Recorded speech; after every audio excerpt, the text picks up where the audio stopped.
Hello, welcome back. Today we're here to talk about 2007's Fantastic Four: Rise of the Silver Surfer. An unfitting name because this movie was not fantastic. Nor did the Silver Surfer really rise. No, not really. More or less, he fell. They sort of. They should have called this Mediocre 4 and the Fall of the Silver Guy. Of the Silver Guy. I like that title. So, starting off with the plot and story, what I will say is it was coherent. And it moved forward, kind of. But that's the only positive thing I can really say about the plot and story of this movie. It did move forward, but it also likes to take really long breaks on things that I could not even begin to care less about. Yeah. You see, at one point, Sue Storm gets a pimple on her wedding day. That is a plot point. Yes. And the amount of time that they spend on that is more than the amount of time that I will spend on this. And then there was also a moment... Here's the other thing, all right? Look, I get that Doctor Doom needed to come back because Doctor Doom is a cool character. He's the big bad of the Fantastic Four. It would not make sense for them to kill him off in the first movie. But, like, the way that he came back was just really weird. I didn't really understand how he came back, to be totally I honest didn't with really you. either. It's like So the Silver Surfer did something, like, by showing up, he, like, woke up. There was a lot of that going on, so let me just explain briefly. They're kind of... It's a 90-minute do movie. that. It's short. 30 of those 90 minutes, at least, are about a wedding. And the rest of it is about the Silver Surfer being on Earth and the army trying to track him down. The wedding stuff does not pull a punch at all because you don't feel like Dr. Richards and Sue Storm in this movie are even remotely in love. They pretend to be. Well, specifically, But, like- Dr. Richards doesn't seem to care at all. Yeah. Or Dr. Reed? Dr. Reed. Reed Richards, is that his name? I don't even know. think so. I don't even know. The point is, That's how much character development you yeah, get. you don't get any character, but the point is, like, there's a lot of wedding drama for, like, 40 minutes of the movie because Sue is upset that their wedding has to keep getting pushed off because of world fiascos that keep coming up. And Dr. Richards is kind of pretending to half-heartedly care, but he's also still focused very much on the actual world, and that starts to bother her, as it should. And then after the wedding, there's like some drama with her, like, oh, we're never going to be able to raise a family with this life, and then that never goes anywhere. And then... In fact, in the end, they just kind of get rid of it. yeah, they're like, sure, she's okay with that Like, now. actually, no, we can raise a family with this. yeah, who cares? And then, I mean, who cares? We didn't, so anyway. That's true. And then the Silver Surfer stuff, there's also, like, why... So he comes and he starts flying around the world really fast for reasons never really explained, and he starts digging craters for reasons never really explained. Right. And then... Well, he's the Herald. Well, yeah, but You know? So... he's the Herald of Galactus. Yeah, so who, by apparently- the way, is not a Galactus. He's just he's a cloud. He's a world-eating cloud. But the thing is, Galactus is attracted to the surfboard. So Sure. whether or not the Silver Surfer is digging craters in the Earth shouldn't really matter, as long as he's on the Earth flying Well, around. maybe the cloud can't eat the Earth unless there's no a hole water in it. I don't know, There's got to be a hole in it. in There's order got to be several holes. Yeah. It's never really explained or understood. And it doesn't really matter because no one really cares. So, Well, and then, okay, so there's a bunch of random side effects that take place from him being there. Yeah. Dr. Doom wakes up. For some reason, Johnny Storm can now switch powers and then eventually steal powers, which is neat. The power goes out. The Japanese ocean freezes. it starts raining, or snowing in Egypt or something like Yeah, it that. snows in the Middle East. Like, just a bunch of stuff that, okay, that's how we all reacted. We said, okay, that might as well happen. Yeah, it felt to me like whoever the director is, I didn't even bother looking up who the director was for this movie, but whoever it was, and I kind of felt this way about the first one too, it felt like he didn't really know what to do with the source material he was given, so he just kind of threw things in, like, oh, now it's snowing in the Middle East, oh, now there's craters, oh, now Johnny can switch powers, oh, now Dr. Doom's awake, and now he's no longer made of metal because something, like, he just kind of did things, and there wasn't any point to it, there wasn't any real, like, clear direction to it, and it really just was not interesting. Right. For a movie called The Rise of the Silver Surfer, we didn't learn anything about how the Silver Surfer rose. No. This was the Silver Surfer died in this movie. The death of the Silver Surfer. But then the surfboard comes back at the end, so did he really die? I don't know. It doesn't matter. It doesn't. Does Galactus die? I don't know. Is Galactus a cloud or is he a being? I don't know. Yeah. He should be a being, but he ends up a cloud. So anyway, I gave this movie a 1.5, and I think that was generous. I also gave it a 1.5. I felt like it sort of moved forward, but it just didn't move forward in any way that mattered or that felt intriguing at all No in any way. impact. So 1.5, not good. Oh my god.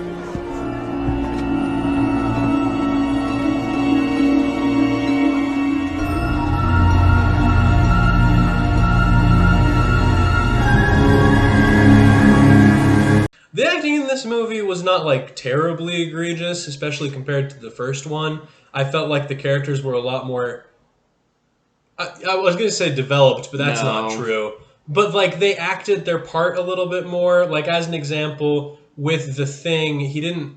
He was starting to feel more comfortable in his own rocky, scaly skin. And with Johnny Storm, he was starting to feel like he needed more to life than just That's true. I forgot cheap about that. thrills. Well, right, because they didn't really focus on characters No. in this movie. Jessica Alba's character, whose name is Sue Storm, Yeah. she had acne once, and so that was her character development. And then Reed Richards, he didn't really care about the wedding. He kind of cared about the wedding, but he was more concerned about building a machine, which theoretically could save the world, but I don't really know. Didn't. Right, it didn't. And then also, here's the thing. Here's the thing that Reed Richards did. Now, I know that he's the smartest person in the Marvel Universe. Okay, I get that. But when he was able to go back and say, these are all of the planets that the Silver Surfer has been to, and then a week later the planet exploded, I was like, how did you know all The of planets the even planets existed. Well, right, and we don't have the technology that we can just see planets in other universes. I mean, we can see like the way that they interact with the sun, but we can't see the planet itself. Well, maybe he could. I don't know. I don't know. It just seemed really random. And then like that he was able to go back that far when light doesn't travel that fast in comparison. You know, Yeah. like obviously light. You know what I mean. Yeah. You know what I mean. I don't need to explain myself to you. Yeah. Yeah. Here was my thing. I agree. I think the acting overall improved from movie 1 to 2. But the characters. The characters got worse though. Worse, yeah. I actually enjoyed the characters a lot more in the first one, despite the bad acting, than I enjoyed them in this one. I think one of the biggest mistakes they made in this is the best part of the first one was the Thing. Yeah, he was the absolutely. best actor. He was the most And he interesting moved the character. story, right. And he moved the story. He had nothing to do in this one. They didn't focus on him at all. He didn't have any sort of plot line or development or anything. He was just there for the ride. They focused more on Johnny Storm a little bit because he could now switch powers with people, and he was frustrated. He felt like he was kind of screwing up with all missions, but that didn't go anywhere. And then Dr. Richards and Sue Storm, like Sue Storm's character development was she was afraid of having a family, being a superhero, and then in the end she wasn't. Right. And like there was nothing there to And make Dr. that. Richards didn't grow at all. And Dr. Richards didn't change at all. And they didn't develop the Silver Surfer at all because he mainly just flew around the Earth, causing issues. Well, first you think that he's evil, and then you find out that he's a slave. trapped, and then Yeah. he overcomes being trapped and kills Galactus, Which when he- all of his power comes from Galactus? Although Yeah. that wasn't necessarily, like, in the movie, but that's canonical, like... Well, the other thing is his whole thing is I'm going to do this now because Sue Storm reminds me of my wife back home. Why, if he could have done that the whole time and he was clearly willing to sacrifice himself in order to save his own planet, why didn't he just do that to begin with? You know what I mean? Like, why did it take him so many planets to figure that out? I don't know. It didn't work for me. And then also Doctor Doom has no motivation at all. He wants except to be evil. Well, yeah, he wants to be so, but he just is evil for the sake of being evil. Like, he steals the surfboard so that he can fly around on it. Like, he doesn't do anything after he gets the surfboard. God, he When doesn't he have a lot of already time. has really ambiguous powers. Yeah. We don't know, maybe he can fly, I don't know. But now he certainly can. Yeah, But that doesn't stop him from getting beat up by Johnny, who for some reason was able to absorb all three of the powers of the other plus people his own. and maintain his own, which had Yeah. never been done before. Yeah, so I ended up giving acting characters a 2.5 because the acting was better, but the characters were worse, and I don't like what they did with any of the characters, but nobody offended me, so I feel like a good middle ground was fine for what they did. Yeah, I'm feeling more like a 2 because the characters were really significantly worse than in the first movie, and the acting wasn't so much better that I thought that it really redeemed it. No. So I think that's generous as a 2. Yeah. I will no longer serve. This is the end for us both. Action. Here's what I will say about the action. 1, there wasn't really any of it. And 2, it wasn't interesting. So there's 3 scenes I can think of that were you classify as action. 1 was a chase scene between Johnny Storm and the Silver Surfer, in which they fly around the world really fast. Which I liked, by the way. Well, we'll get to that. We'll get to that. Then there's a scene that I honestly don't even really remember how it all went down, but somehow a Ferris wheel was falling down and they caught it. I don't remember anything else about that scene or why the Ferris wheel was falling, but it happened. Mm-hmm. And then there's a scene at the very end where they fight Doctor Doom for 5 seconds. And you're missing one. Which one? You're missing the one where they use tachyon particles to knock the... Oh, yeah, they do that too. Yeah. But here's the thing, none of it is memorable. And, okay, the most memorable is the scene where Johnny Storm is chasing the Silver Surfer. Yeah, that is the most memorable action scene, but here's my thing with that. They didn't do anything interesting. They just flew around in circles. Which I thought was pretty sick, all right? So here's the thing about them flying around in circles. They were going way fast. And I like that. That's really cool. That's all I needed. They also had a scene where Johnny is chasing him and he looks like he's about to go through a building, and then the Silver Surfer can bend reality for some reason. I don't know what he can do, but he can do that. And so he like phases through the building, for lack of a better word, but then it like has wave things going on. I don't know if he just changed the... I don't know what he did. The molecular structure changed. I don't know what happened, but it had waves and it looked fun. And then Johnny had to go around it and he was like, that's so cool. But then also you're like, well, how much faster than the Silver Surfer is Johnny apparently? Because he was able to go around the building at the same time the Silver Surfer went through it. But then the Silver Surfer is apparently faster.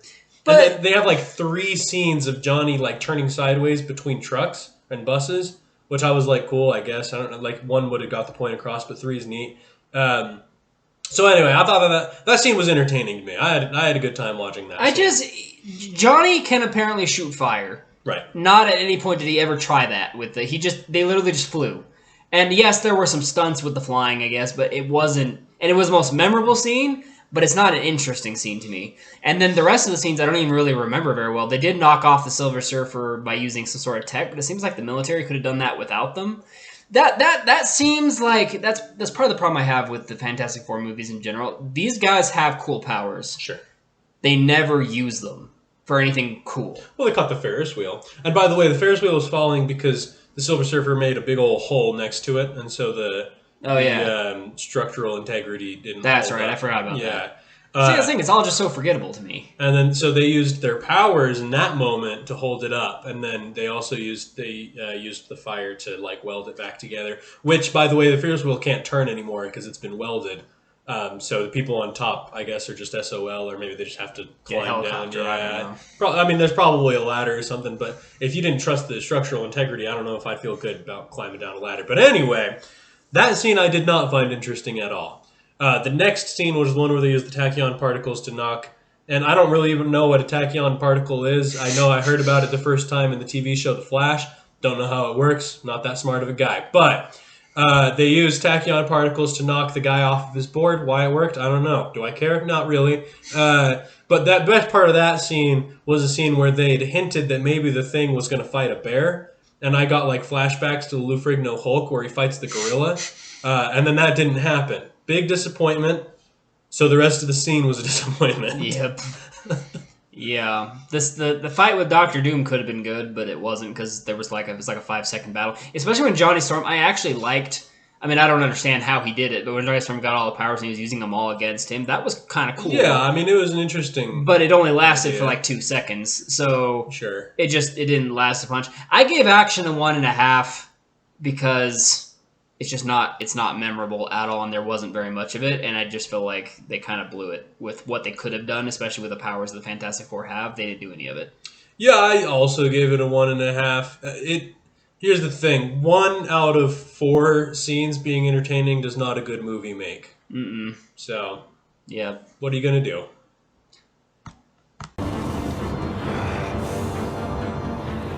quote a friend of mine, it's clobbering time.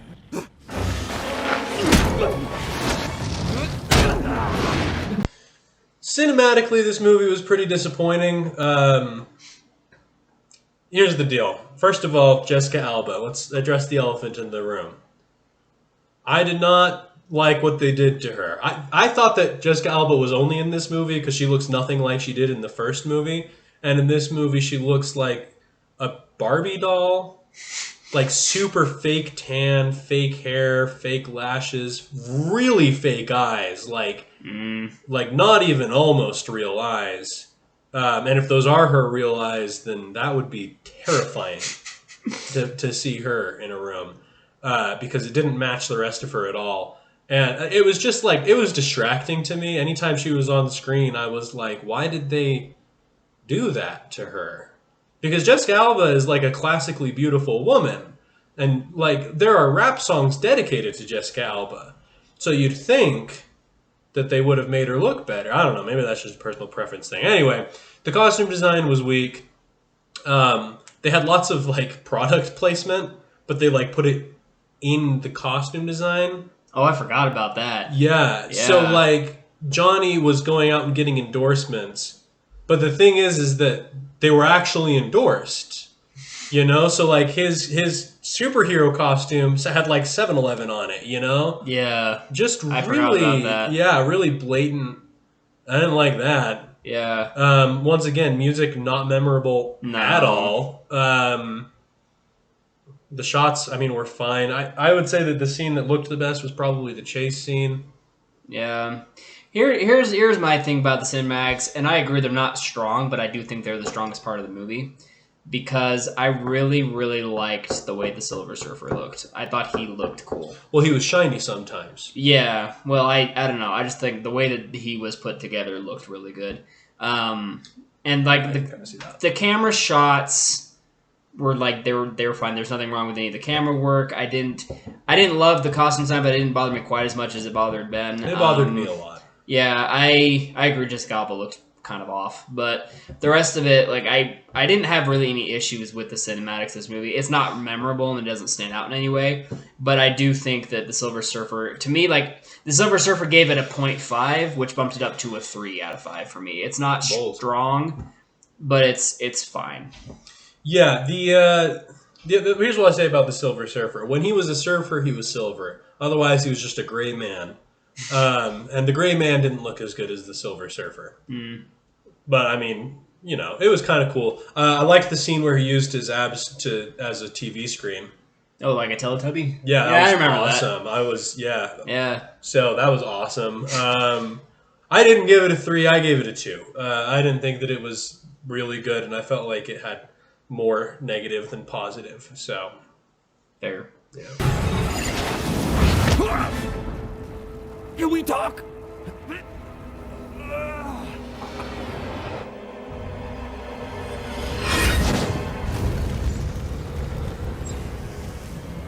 Okay. You win. On an entertainment scale, this was, I'm not going to say like painfully boring to watch, but I wasn't entertained. Like I felt like this movie was just very bland. Like there was just, it didn't offend me very much. It just didn't do anything to make me care about anything that was happening or care about anything. I didn't get sucked into it. By the end of it, I was kind of just hoping it would end. And it was only 90 minutes, which probably saved it. If it had been longer, oh man, I would have given this a lower score. As it is, though, I gave Entertainment a 2 out of 5.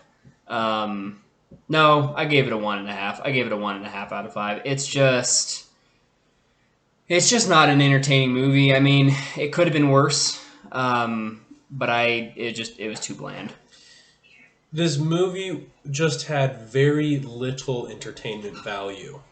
It was, like you said, it's lucky that it was short, because had this movie been longer, I don't know if we could have made it. Here's the deal. It had some entertaining scenes. There were a few scenes in this movie that I was entertained during. during which I was entertained, is the grammatically correct way to say that sentence. But through the majority of this movie, I was pretty bored. Mm-hmm. So for those scenes, I mean, I'm going to entertain. I would give this one a 2. I was invested enough in the story of the Silver Surfer and the Walking Gray Man that I didn't hate it, but it's a 2. Yeah. When you average all my scores together, I did give it a 2.0 exactly. I just did not care about anything. There was enough about it that wasn't offensive that it became... It's a watchable, but kind of borderline watchable. It's just like, I wouldn't be... Like, if somebody said, I want to watch Fantastic Four Rise of the Silver Surfer, and I was at a party, I'm not going to be thrilled about that decision, but I'd be willing to do it. Not that I think anything that will ever happen, because I doubt, I very, very seriously doubt anybody... What a party that would be. I know. I seriously doubt anybody even remembers this movie, to be totally honest with you. But, you know, if it ever happened in some sort of fantasy world that I was in... And what a fantasy world that would be. I would be okay watching it. It would not be something I'd be excited to watch again, but I'd be okay with it. Yeah, altogether, I give it a 1.8. I feel like that number speaks for itself. Yeah. I would leave a party that something If a group of my friends decided to watch this movie, I would reconsider my social life. Mm-hmm. Which I would have to find friends for that to happen. Yeah. But I would try again and find new ones. So anyway... If we put our scores together, what would you give it? I gave it a 2.0, so it'd be a 1.9. Yeah, if you put our scores together, you get a 1.9. Which is significantly less than what we gave the first one, which is kind of funny because I don't know how many people think this first one's that much better. I thought it was quite a bit better, though, personally. Yeah, I would go back and watch the first one long before I'd go back and watch this one. And it's not even that the first one was that great, but it's a lot better than this one was. And I would watch both of them on repeat before I'd watch the next one. But we will get to that, though, eventually. That's not what we're watching next week. No. Next week, we will be approaching you with 2008's Iron Man. We finally made it to the MCU, which I have mixed feelings about. I'm not particularly excited about it because I've seen these movies a lot. That's the thing, is I love the MCU, but I've seen them a billion times, so I'll have fun ranking them, though, probably. Yeah. Anyway... That's our take on 2007's Fantastic Four Rise of the Silver Surfer. Tune in next week for 2008's Iron Man. See you guys later.